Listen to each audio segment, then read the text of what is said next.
કે આ સાધુ મહારાજે કીધું કે હું તને ખીલી બોલ તરે, લોખંડ તરે. હવે આને સંશયાત્મા વિનશ્યતે.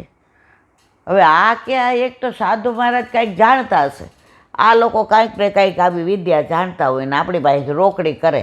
આ જાણે બધા વાંચતા હોય એટલે કે ભાઈ હું દક્ષિણા લેતો નથી, હું પૈસા નડતો નથી, હું એક જ વાર મધુકરી કરું છું.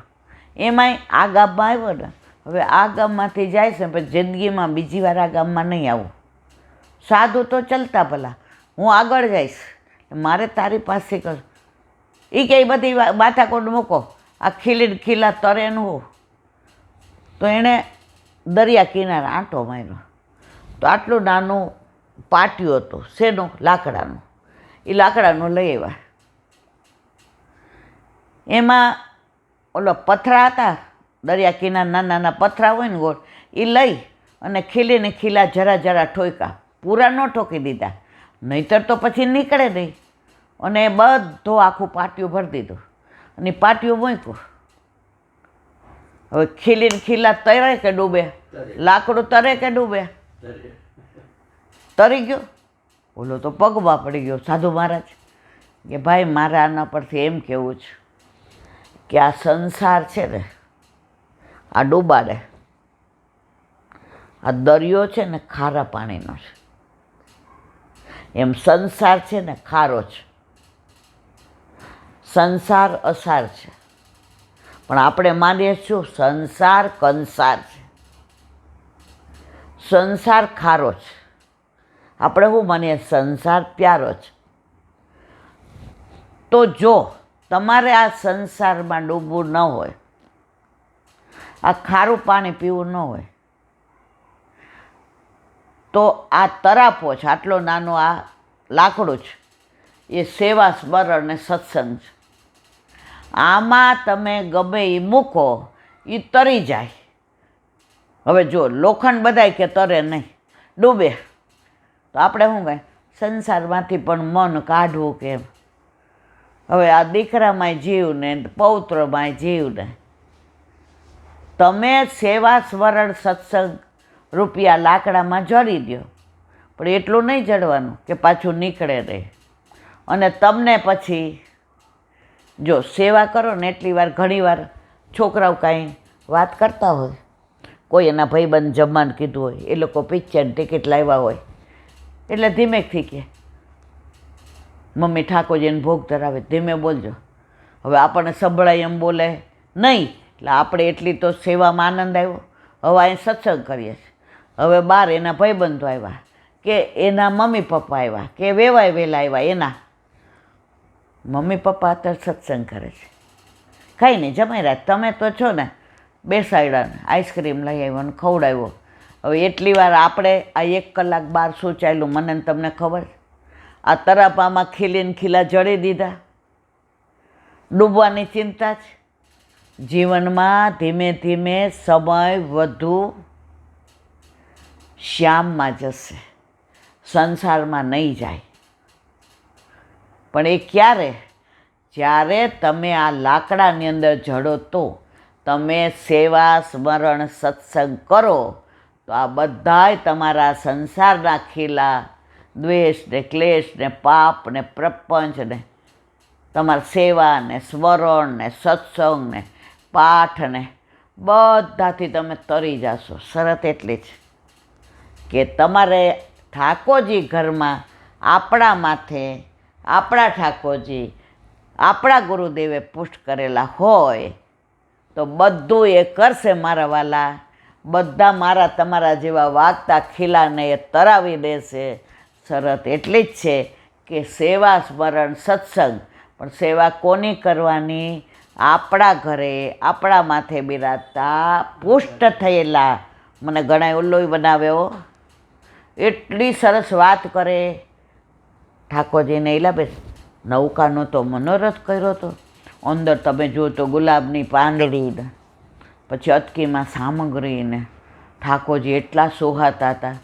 ગુલાબની કડીના માળાજી કર્યા હતા અને ગુલાબના તો અરે કડી આપણે મોગરાના તો અમે ફૂલ મંડળી ભરી હતી. કુમારવાલા તમારા ઘરે ઠાકોરજી તો આનંદથી બિરાજે છે. પછી મને ગુરુદેવે શીખવાડ્યું છે કે પૂછવાનું કોણે પોસ્ટ કર્યા.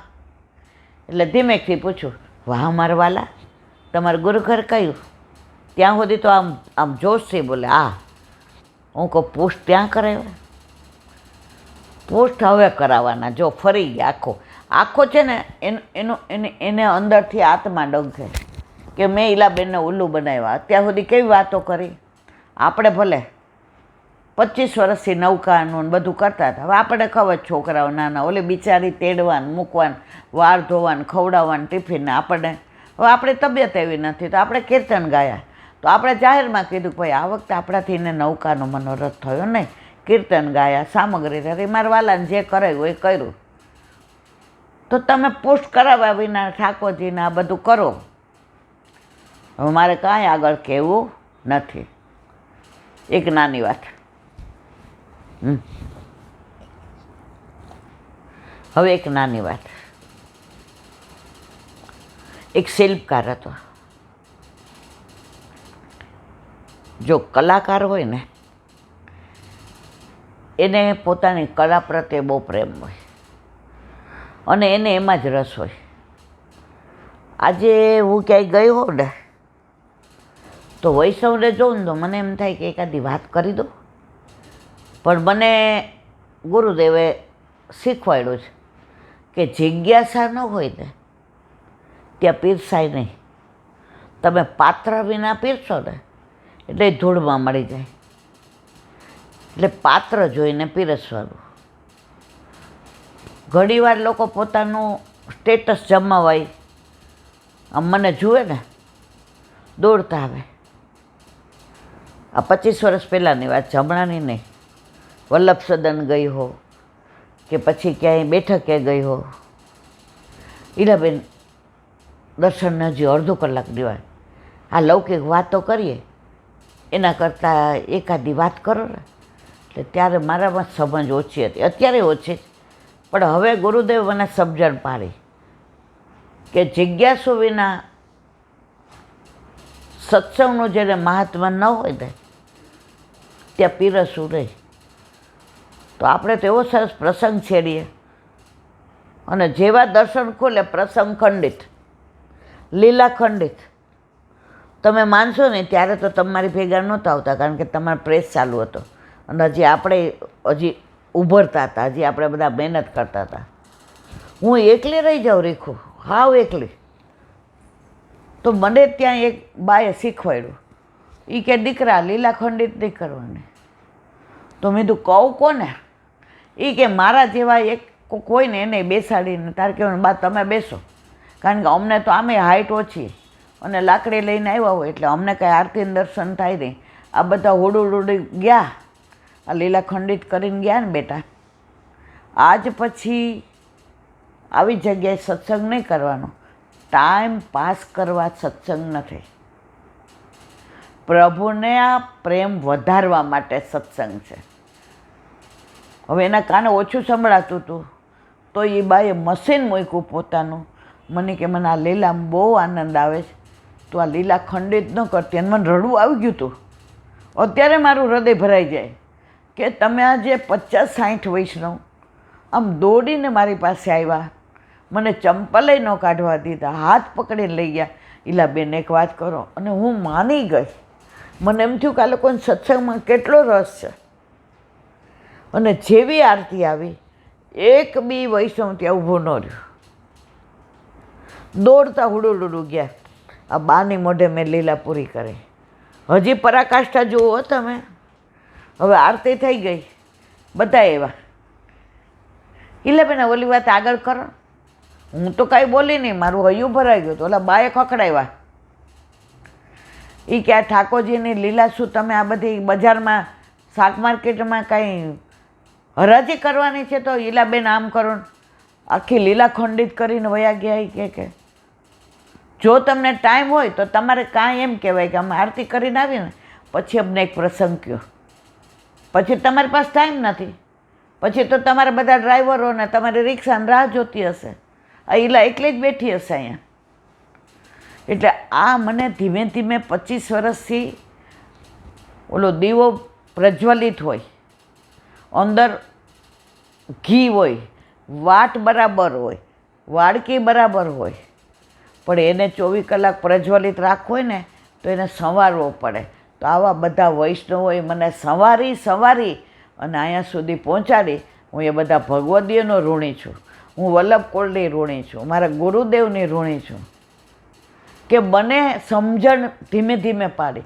હવે અત્યારે મને ગમે ત્યારે ગમે ત્યાં જાઉં ને, ઇવન જો ટ્રેનમાં અજાણ્યા બેઠી હોય ને તો જો વૈષ્ણવ કોઈ જોઈ જાય હું ના પાડું, હું કહું માથે નહીં બોલાય, કોઈનું અપમાન નહીં કરવાનું, મને શીખવાડ્યું છે એ વૈષ્ણવે, એટલે કોઈ ના નહીં પડે. અત્યારે માથે નહીં બોલાય. તેલ જો, તેલની ધાર જો ગમે ત્યાં ના પીરસ, ત્યારથી હું સમજી ગઈ. તો વાત કરતા હતા શિલ્પકારને કે જેને કંઈ કલા આવડતી હોય ને એ રહી ન શકે. હવે પહેલાંના જમાનામાં તો ચાલીને જંગલ દ્વારા જવાતું હતું, એટલે એ એક ગામથી બીજે ગામ જતા હતા. એટલે પેલા બધાય ટીમ્મણ ભેગું લઈ નીકળતા. ટીમ્મણ એટલે ખાવાનું. રેશમી કપડામાં બધું આવા પ્લાસ્ટિક એ નહોતા ને, કાચે નહોતા, ગરમ રહે ને ઠંડા રહે ને એ કાંઈ નહોતું. એ ભેગું હોય, ઓલી કોલડીમાં દહીં મેળવેલું હોય અને રેશમી કપડામાં રોટલા બાંધેલા હોય, અને શાક હોય તો હોય ને ન હોય તો દહીં ને રોટલો. ઓલું છે ને એક ધોળ સરસ છે, નહીં જાઉં રે માં ગાવલડી ચારવાને જશોદા માવડી. હે મને સવારે વેલો ઉઠાડે, મને ટાઢો તે રોટલો ને દહીં ખવરાવે, નહીં જાઉં રે માં ગાવલડી ચારવાને જશોદા માવડી. હે મને કાળીયો સૌ કે છે, મને ગોવાલણી મેણા દે છે, નહીં જાઉં રે માં ગાવલડી ચારવાને જશોદા માવડી. હે મને દાઉ ભૈયા વનમાં બોલાવે, મને હાઉ કઈ બીવડાવે, નહીં જાઉં રે બા ગાવલડી ચારવાને જશોદા માં. પ્રાચીન છે, ઘણું મોટું છે, પણ અંદર આવે છે ટાઢો તે રોટલો ને દહીં ખવડાવે. એટલે આ શિલ્પકાર બરાબર બપોર થયો એટલે પાણી ભેગું હતું. પેલા ઓલી ભંભુડી લઈને નીકળતા, ખબર છે આપણે ને બાપુજીને જાતા તો ગાડીમાં બાપુજી એમ કે એલા મને એવું બધું નહીં ફાડે, ભંભુડી લઈ લે. એ ભંભુડી લેતા. ખાધું, ઊંઘ ન આવી તો ત્યાં પથરો જોયો. હવે શિલ્પકાર હતા એટલે એ પથરો એણે લીધો. એ પથરાને મારવા ગયા તો એ પથરાને મારે તો યોગ્ય શેપ ન અપાય. મારવા જાય અહીંયા ખરે, અહીંયા નીચે મારવા જાય અને ઉપરથી કાંકરી ખરે, એટલે એ પથરો એણે મૂકી દીધો. બીજો ગોળ સરસ પથરો હતો, તો એ પથરામાંથીને એણે સુંદર કાનોડાનું શિલ્પ બનાવ્યું, આખી મૂર્તિ બનાવી.